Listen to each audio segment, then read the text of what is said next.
nosaltres d'experiència i val per treballar. I no per això els joves se senten un poc, bueno, si treballo els vells no.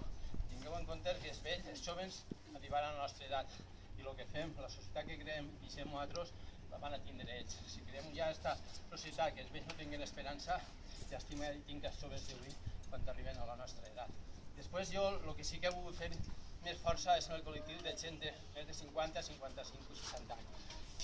Se queden sin empleo, se queden en casa, es ve la hipoteca, no poden pagar hipoteca, què fan? Anar al bar o esperar-se a que el món se treball. Entonces dir-los, espavileu-se, estudieu, recicleu-se, peleeu, feu de tot, deixeu-se, no quedeu-se en casa, perquè això serà la vostra perdició. Entonces, si arriba per almenys a este col·lectiu per dir, si jo sóc capaç d'anar als Pirineus caminant descalç, vosaltres també sou capaços simplement de molt intentar. I això és per almenys el que vaig intentar.